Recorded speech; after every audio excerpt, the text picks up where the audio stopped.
Everyone, आज हम लोग डिस्कशन करेंगे post fertilization structure and events.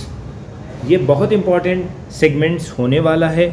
ठीक है, तो इसमें सबसे पहले हमें ये देखना है कि पोस्ट फर्टिलाइजेशन के बाद क्या क्या होगा। Event of endosperm, embryo development, maturation of ovules into seed. Ovary किस में चेंज हो जाता है? फ्रूट्स में। तो इस तरह से ये सब चीज़ें आपको करनी है। ठीक है, जायगट एम्ब्रायो में चेंज हो जाएगा, ओवरी फ्रूट्स में चेंज हो जाएगी, ओवरी वॉल फ्रूट वॉल में चेंज हो जाएगी जिसे पेरिकार्प कहेंगे। ओव्यूल्स जो होता है किस में चेंज हो जाएगा? सीड में चेंज हो जाएगा। तो ये सब छोटी छोटी सी चीज़ें आपको याद करनी है। ठीक है, अब हम बात करते हैं एंडोस्पर्म। एंडोस्पर्म का मतलब क्या होता है? ये एक न्यूट्रिशंस होती है। ठीक है, अब इसमें होता क्या है? Endosperm develop the proceed embryo development. ठीक है, एम्ब्रायो के डेवलपमेंट में एंडोस्पर्म काम आता है। इसमें नरिशमेंट भरा होता है, राइट। ठीक, द प्राइमरी एंडोस्पर्म सेल, ठीक है, primary endosperm cell divide the repeatedly और फॉर्म ट्रिप्लॉइड स्ट्रक्चर बनाती है। ये ट्रिप्लॉइड स्ट्रक्चर बनाते हैं। एक पॉइंट आपको ये याद रखना है, ट्रिप्लॉइड स्ट्रक्चर बनाएंगे।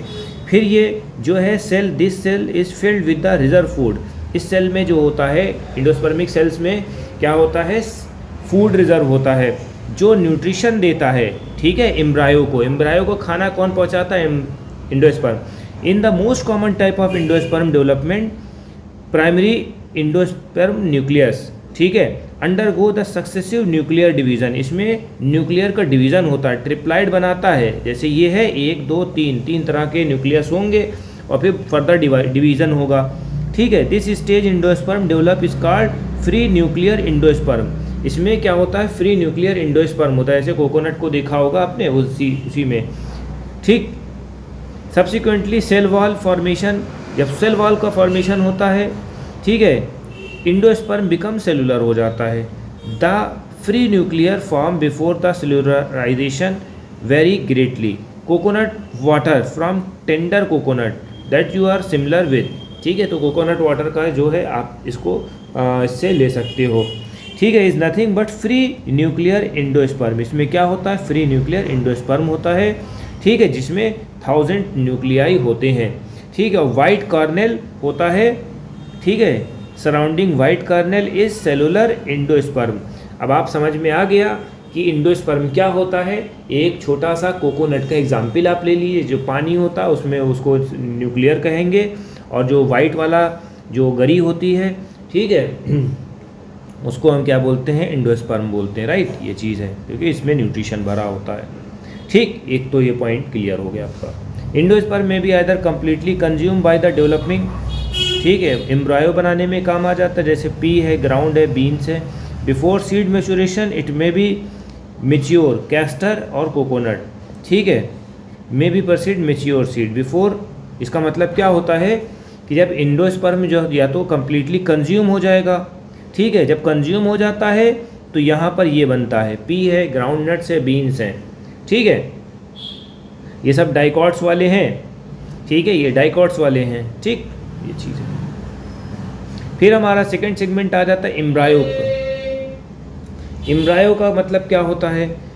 Every embryo develop at micropylar end. Micropylar और चेलेजल एंड आपको बताया था। माइक्रोप्लायर एंड में जो है था न्यूक्लियस के साइड में होता है, जिसमें फिलीफॉर्म होती है, अपरेटस। ठीक है, तो ये आपको लास्ट लेक्चर में आपको जाके देखना पड़ेगा। ठीक है, इसमें एम्ब्रायो सैक होता है, वहाँ जहाँ पर जायगट सिचुएटेड होता है। ठीक है, zygote divided of an certain amount of endosperm form. Zygote की वजह से जो है इसमें एंडोस्पर्म फॉर्म होता है। This is the adaptation to provide assured nutrition to developing embryo through the different greatly. अब इसमें एम्ब्रायो का जो डेवलपमेंट होता है अर्ली स्टेज का, इसको एम्ब्रायोजेनी बोलते हैं। ये क्वेश्चन आपके एग्जाम में पूछा जा सकता है कि भैया एम्ब्रायोजेनी किसे बोलते हैं। मोनोकॉट्स और डाइकॉट्स। मोनोकॉट्स और डाइकॉट्स के बारे में आपको बताना है। मोनोकॉट्स का मतलब यानी कि जो राइस होता है, वीट होता है, उसको हम मोनोकॉट बोलते हैं, एक न्यूट्रिशन पॉइंट होता है। डाइकॉट्स का मतलब यानी कि चने हैं, ठीक है, मटर है, मटर को बीच से तोड़ दोगे तो देखो 2 पार्ट हो जाते हैं, इसको डाइकॉट्स बोलते हैं। ठीक है, ये चीज़ आपको याद रखनी है। Zygote give the pre embryo subsequently to globular heart shape और मेच्योर एम्ब्रायो। इसमें क्या होता है? ग्लोबुलर और हार्ट शेप और मैच्योर एम्ब्रायो होता है। तो ये पॉइंट आपको याद करना पड़ेगा, ठीक। फिर आगे जाते हैं 4.14 में दिया हुआ ये वाले डायग्राम को इन्होंने दिखाया है, ये वाले डायग्राम को इन्होंने बताया है, ठीक है। ये वाला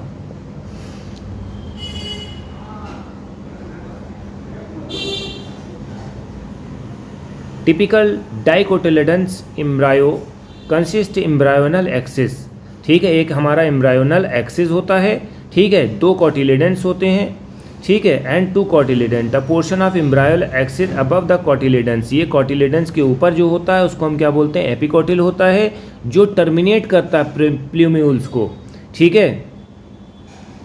जो अपर वाला कोटिलेडन्स होता है उसको हम एपिकोटल बोलते हैं। एपिकोटल देखिए कहाँ है,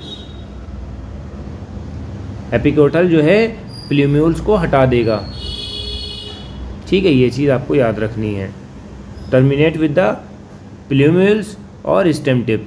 फिर सिलेंड्रिकल पोर्शन जो नीचे वाला पोर्शन होता है, लोअर पोर्शन होता है, उसको हम हाइपोकोटिल बोलते हैं, ठीक है। जो टर्मिनेट करता है lower end in the radicle, lower end को ख़त्म कर देगा। That the terminate at its lower end in the radicle, ठीक है। तो ये चीज़ आपको याद रखनी है। Root tip is cover with the root cap, root tip जो होती है रूट कैप से कवर हो जाती है, देखिए।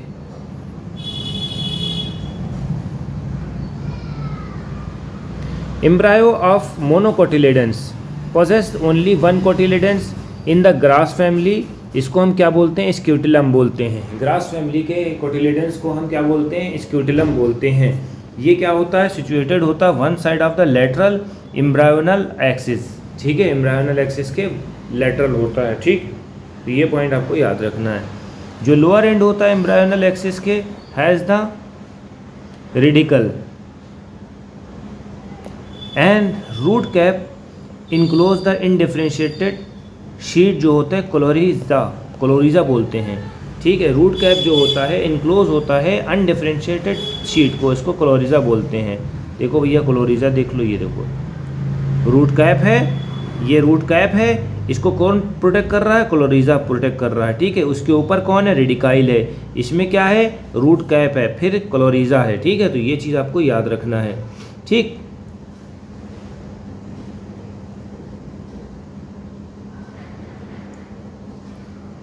The portion of the embryonal axis above the level of attachment scutellum, इसको हम क्या बोलते हैं, एपिकोटल बोलते हैं। जो अबव एक्सिस होता है इसको हम एपिकोटल बोलते हैं। एपिकोटल हैज ए शॉर्ट एपेक्स होता है, शूट एपेक्स होता है, ठीक है। एक होता है रूट होता है, एक होता है शूट होता है। शूट का एपेक्स होता है and few leave primordia enclose in the hello foliar structure, इसको हम क्या बोलते हैं, क्लिप्टाइल बोलते हैं। क्लिप्टाइल को समझ लेते हैं थोड़ा से। कुछ लीव्स होती हैं, ठीक है, enclose in the hello structure, इसको हम क्लिप्टाइल बोलते हैं। चलिए क्लिप्टाइल देख लेते हैं। ये देखिए ये हालो स्ट्रक्चर है, ये शूट एपेक्स है, ठीक है। इसको जो है प्रोटेक्ट कर रहे हैं। क्लिप्टाइल क्या होता है, प्रोटेक्ट कर रहा है, ठीक है। इसमें क्लोरीजा प्रोटेक्ट कर रहा था नीचे वाले पार्ट को, इसमें जो है शूट वाले पार्ट में क्लिप्टाइल प्रोटेक्ट कर रहा है। तो ये हमारा आज का 2 पॉइंट एम्ब्रायो हो गया है, सीड। और नेक्स्ट वाला जो सेगमेंट है उसको पढ़ा के ये चैप्टर को वाइंड अप कर देंगे। तो हमारी वीडियो को ज़्यादा से ज़्यादा सब्सक्राइब करिए, कमेंट करिए, ताकि हम और अच्छे से कंटेंट आपके लिए तैयार कर सकें। Thank you.